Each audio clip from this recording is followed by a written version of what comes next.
All right, Disneyland Paris. Opened all the way back in 1993 and situated just 30 minutes outside of the city of Paris. It sure has gone through ups and downs since its opening to today, but how is it really today? Well, this last summer I actually got to go to Disneyland Paris, experience both parks plus the shopping and dining area for a total of 4 days, which really let me get, in my opinion, a pretty good experience. And so here I am, I'm just going to take you through kind of my experience there, and I'm going to answer any questions you may have, and that's going to include, is it worth it?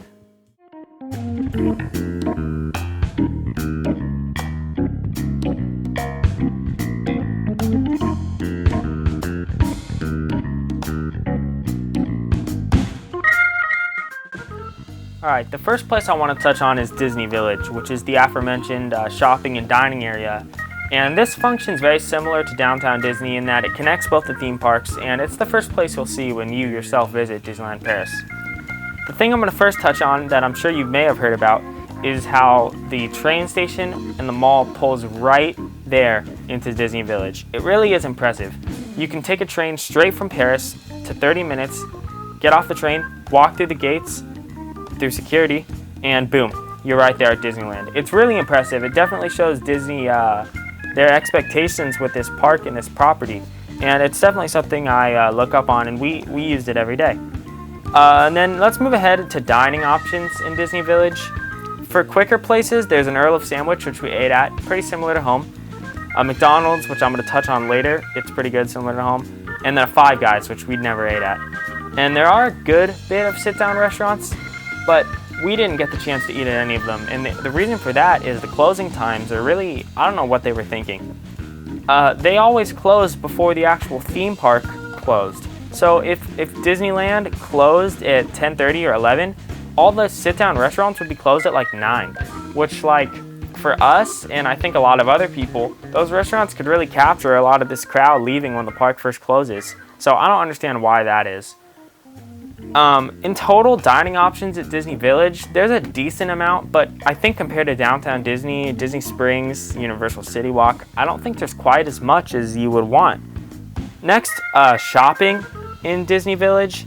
There are actually a good couple places to shop. You have like your main Disney shop, plus a couple extra little specific ones that are like a Pixar or Star Wars or Marvel, plus a couple other stores.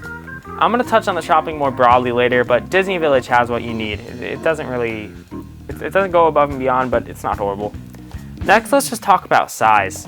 Downtown Disney in California is about 32,000 square meters. City Walk Orlando, 36,000. City Walk Hollywood, 27,000. So all those hover around the 30,000 mark. Disney Village is 18,000 square meters, which it is certainly a lot smaller, and this does explain the slightly less restaurants. But it feels like a decent enough size. It doesn't feel horribly small, but it is noticeably a little smaller than those other ones you may have visited. Finally, hotels. We didn't actually stay on property this trip. We stayed at the Moxie, which was just one stop away down the train in Val d'Ira, which is the town that Disney's in, similar to like Celebration, Florida. But the property of Disneyland Paris actually has 6 total hotels on the property, including the Disneyland Hotel, which is like the crown jewel of it, because that's the one that's at the entrance to the park.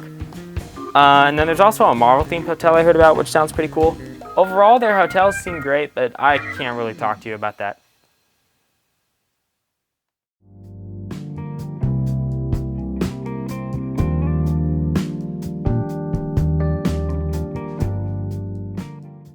Alright, next I just want to touch on traveling to Disneyland Paris as an international traveler from America. How accessible is it? First of all, language barriers. This really won't be an issue for you. Like other international Disney parks, many cast members definitely speak a little English, and you'll hear a bunch of other guests speaking English all over the park. Definitely much more than in Paris proper or the surrounding areas. Next, pricing. So this is pretty important. How much will Disneyland Paris cost you compared to parks in the US? I can tell you that the Disneyland in Japan and China is really cheap compared to the United States. So how cheap is Paris? Well, I've done some digging and I'm going to give you a couple comparisons.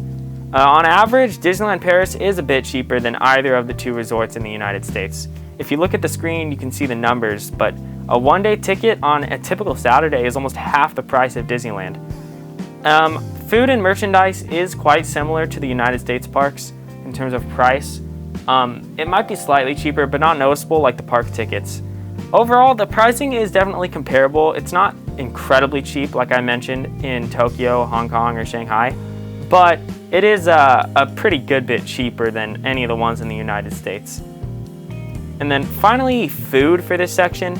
I'm also, like I said, I'm going to touch on this more later in general about my thoughts on the food, but all this section is intended for is to tell you that if you're a picky eater, you will be fine in Disneyland Paris. There's your typical theme park fare, and so even the pickiest eaters you'll survive. There is a good amount of French food, but there's also just typical theme park stuff. So yeah, traveling there, it's pretty accessible, especially compared to some other Disneys or just traveling in general.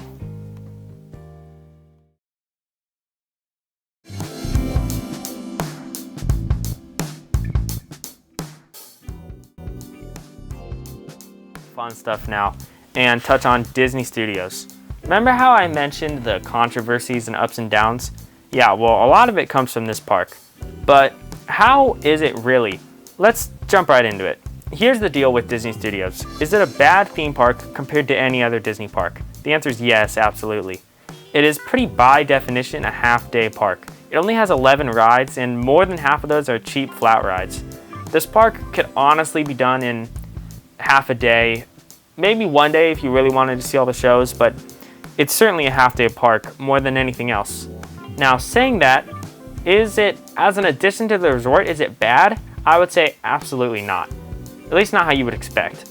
It definitely is a smaller size and has a lack of rides, but what is there, I would consider it to be Disney quality. This is apparent in some of the biggest rides, especially Crush's Coaster, which, let me mention, is actually one of my favorite rides in the entire resort. Maybe, definitely top 3.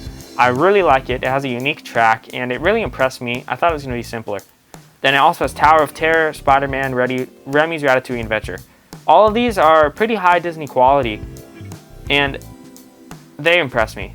But beyond that, the part about this park that I think really nobody talks about but blew me away on my visit was the shows. The shows had that Disney quality. It felt like they had money put into them, and they really impressed me. I'm not really the biggest fan of shows in parks. I like them, but I'm a little more of a ride guy and a theming. But even the shows impressed me. The first one we saw was Together, which is like a Pixar musical adventure. It's an awesome show that includes a full live orchestra. Not orchestra, but they had live musicians and a good bit of them, which I feel like you just don't see anymore in Disney World. They go cheap with it. Next is Mickey and the Magician, which was in half English and half French. And this is just a Broadway musical style show, which I'll tell you isn't my cup of tea, but even I could feel the quality put into the show. It was pretty impressive at times. And it was really crowded getting in, like it was a full theater. Both of those shows would be the best in pretty much any park in California or Florida. It really feels quality, and it was an enjoyable experience. The final noteworthy show in the park is this Alice in Wonderland show. It was a really, really mind-blowing show. It had a huge outdoor theater with an awesome detailed stage, a pretty large cast, great music, and great quality. It kind of reminded me of Waterworld from Universal. I think I prefer Waterworld, but this is pretty darn impressive. It actually has 2 different endings in the show that swap with where the evil queen wins or Alice wins, and I thought that was really awesome. So to finish up, the verdict on Walt Disney Studios is, although it isn't a full day park, it's a great compliment to Disneyland, and it maintains the Disney quality you'd look for. I would definitely dedicate enough time to this park to see all the great shows and ride the headliner rides. I think it definitely could be done in half a day, but I think just dedicating one full day to this park to really get a feel of it and see the shows and make sure you don't miss anything is probably your best bet. Also, with the future expansions incoming, it's hard not to be excited for the future of this park. I do really appreciate this park for what it adds to the resort, and it can be viewed as just a compliment to Disneyland Park, which, you know what, how you complain about that?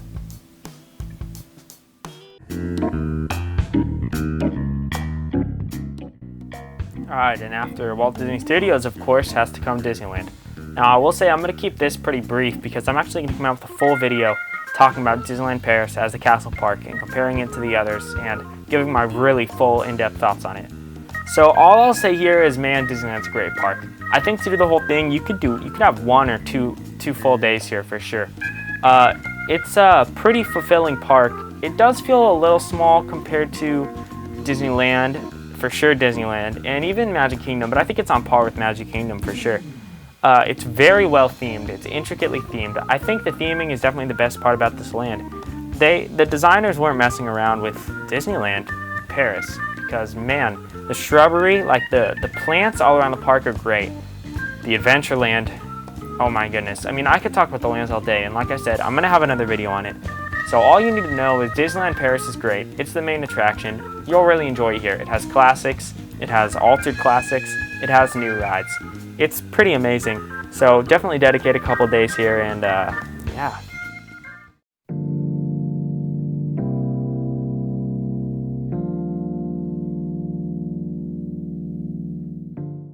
Alright, now let's get a little more general. Let's just talk about dining plus shopping all around the resort. Starting with shopping. Shopping overall isn't horrible, but overall it is fairly underwhelming. It got repetitive extremely quick, and I know in theme parks, like, you do see the same stuff over and over again always, but it felt a little more apparent here in Disneyland Paris than in other places. Most of the shops really felt like the same old, even more than in other parks. And the area I was really specifically disappointed in was just shirts. I wanted to get a shirt that said Disneyland Paris on it, and I got one. But let me tell you that for all 4 days, we looked in a ton of shops, and this was the only shirt that said Disneyland Paris on it. And besides this, all they had was generic Disney characters, which I'm not really a big fan of, and that was a really huge shame to me. Furthermore, there aren't really a lot of shops that like stand out. There's no Universal Tribute store or like really uniquely themed stores. The only one there was inside the castle near that dragon in Disneyland. Overall shopping, it's really a mixed bag. I mean, it's not horrible, but it really didn't blow me away. All I ended up buying was this shirt and then a set of posters from like the entrance rides, which are pretty awesome. Moving on, dining. Dining overall was a mixed bag, but really I was disappointed. Like I mentioned, I didn't eat at any sit-down restaurants in the parks or Disney Springs. Generally, the way our days went was we woke up at 10 or 11, and then we ate once within the park, had some snacks, and then got dinner after the park closed, or we would eat lunch out of the park before going in. So 1 meal a day at the parks, 1 meal out. A lot of the sit-down restaurants, especially in the parks, did look really awesome. In Disneyland, they had this Captain Jack's restaurant, which was like next to and in, like you could see Pirates of the Caribbean. It looked really well themed, really awesome. Would have loved to eat in there. And then they also had Pym Test Kitchen in Avengers Campus, which unlike in California, it's not a quick service, it's actually a sit down here. And so I would have been interested to try that. What I can speak to you about is the quick service food in the stands around the parks. It's really hard to give props in this whole section. Food locations are honestly a little more scarce than you'd expect throughout the park, especially when compared to Disneyland. There isn't really a restaurant around every corner. Furthermore, the food at quick service locations, like I mentioned, this could be a pro or a con, but for me it was definitely a con. It's definitely basic theme park food. There isn't a lot of international flair. It's really the same old. So overall, the food isn't horrible. It just isn't a big difference from home, which was a disappointment. But on the other hand, some of the booths around the park did have some pretty decent and good food options, especially with some French flair. But these always seemed to have really long lines and weren't always the cheapest. Overall, the food at Disneyland Paris, similar to the shopping, it's not horrible, but it didn't impress me much, especially looking at my visit in retrospective.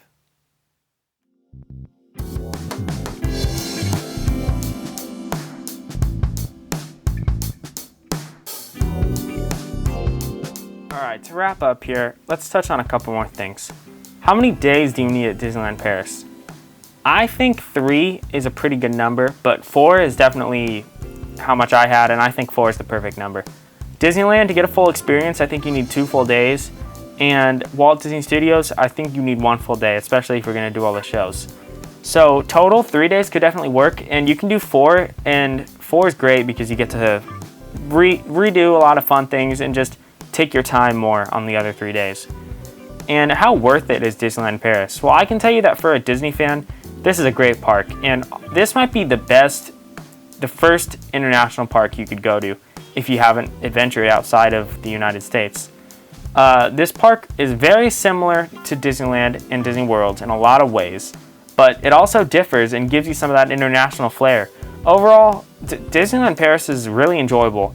I absolutely adored my trip, and if you ever go to Disneyland Paris, I hope you'll enjoy it just as much as me.